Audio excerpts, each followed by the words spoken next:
ఆ గద్దెలపై ఆగమనంతో మొదటి ఘట్టం పూర్తయిందని చెప్పొచ్చు. లక్షలాది మంది భక్తులు అమ్మవారి రాక కోసం ఎదురు చూస్తున్నారు.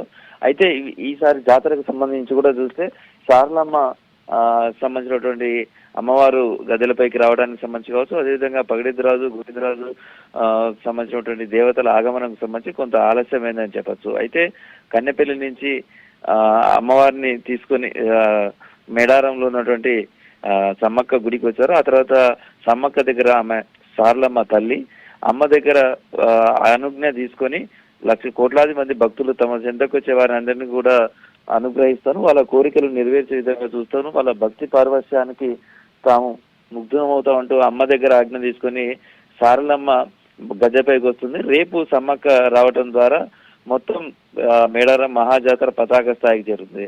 అయితే అమ్మవారికి సంబంధించినటువంటి సారలమ్మ అమ్మవారికి సంబంధించిన గద్దెపైకి వచ్చే ఆగమన నేపథ్యంలో కూడా విద్యుత్ దీప కాంతులతోటి వెదల్లే మేడారాన్ని అంతా కూడా అక్కడ లైట్ అన్ని ఆర్పేస్తారు. ఆ తర్వాత కేవలం పండు వెన్నెలలో వచ్చే వెలుతురుల మధ్యనే ఇటు పూజలు ఆదివాసీ పూజలకు సంబంధించినటువంటి పూజా కార్యక్రమం ఇవన్నీ కూడా నిర్వహిస్తారు. దీనికి సంబంధించి మంత్రి సీతక్కతో పాటు ఇతర జిల్లా కలెక్టరు, ఎస్పీ, ఇతర అధికారులంతా కూడా అమ్మవారికి అధికార పరంగా స్వాగతం కూడా పలికారు. సారలమ్మ సంబంధించిన గద్దెలపైకి వచ్చే క్రమంలో మొదట సమ్మక్క గద్దెపైకే వెళ్తారు.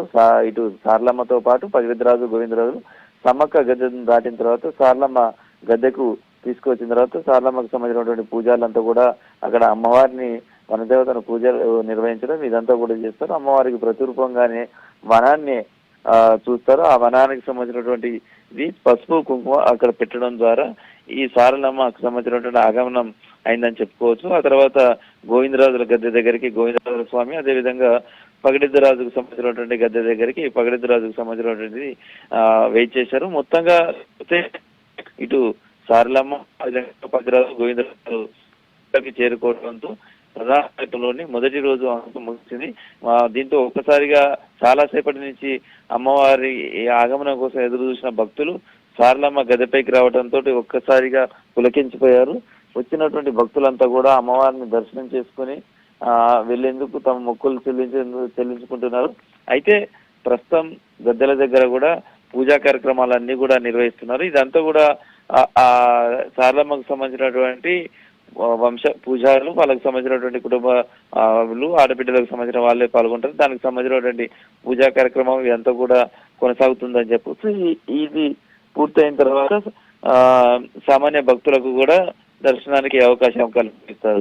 అయితే సారలమ్మ మహాజాతరకు వచ్చే భక్తులు జనరల్గా కూడా 3-4 రోజుల పాటు అమ్మవారి దర్శనం సంబంధించి కావచ్చు, లేదా జాతరలో మొక్కులు చెల్లించుకునేందుకు ఇక్కడే విడిది చేస్తుంటారు. మొదటి రోజు సారలమ్మ రావడం, సారలమ్మకు సంబంధించినటువంటి దర్శనం చేసుకుని అమ్మవారికి సంబంధించిన మొక్కులు చెల్లించడం, తర్వాత రెండో రోజు సమ్మక్కకు సంబంధించినటువంటి ఆగమనంతో మహాజాతర పతాక స్థాయికి చేరుకుంటుంది. సమ్మక్కను దర్శించుకుని మొక్కులు చెల్లించుకోవడం, తర్వాత మూడో రోజు వీళ్ళంతా తిరుగు ప్రయాణం కావడం, ఇట్లా 2-3 రోజుల పాటు జాతరలో విడిది చేయడం అనేది ఈ జాతరకు మేడారం సంవత్సరం సమ్మక్క సారలమ్మ ఆదివాసీ జాతరకు ఒక ప్రత్యేకగా చెప్పచ్చు.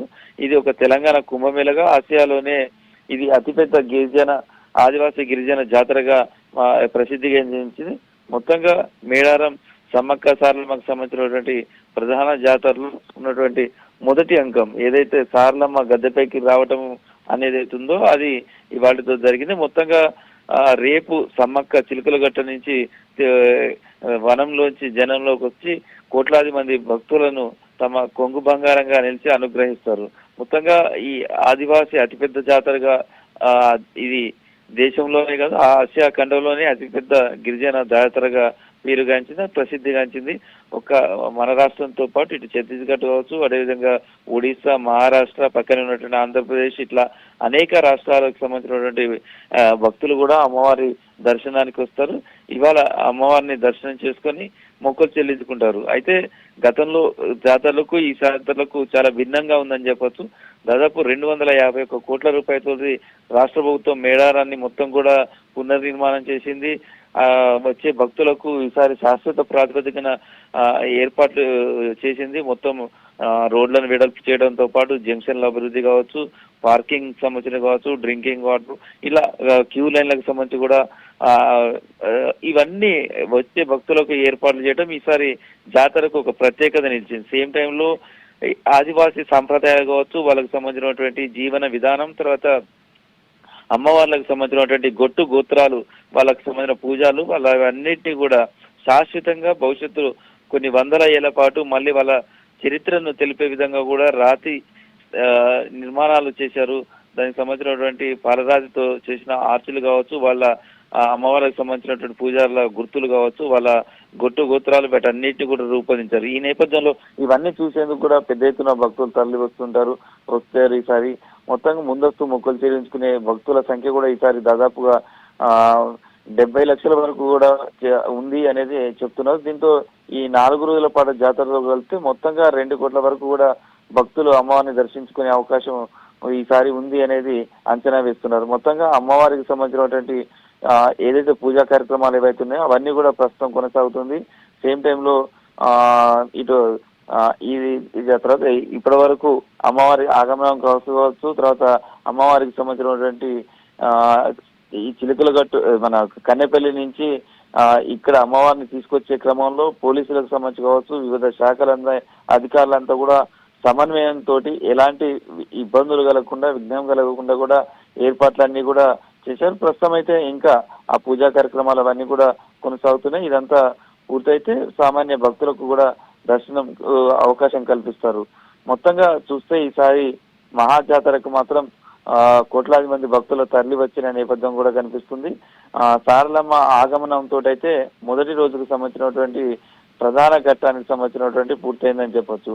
రేపు చిలకలగట్టు నుంచి వనంలోంచి జనంలోకి రానున్న సమ్మక్క కోసం భక్తులంతా కూడా ఎదురు చూస్తుంటారని చెప్పొచ్చు. ప్రస్తుతం సారలమ్మ, అదేవిధంగా పగిడిద్రాజు, గోవిందరాజులు తమ గద్దెలపైకి వేయించేశారు. భక్తులు కూడా ఇక దర్శనాలు చేసుకొని తమ మొక్కులు చెల్లించుకుంటూ ఉంటారు.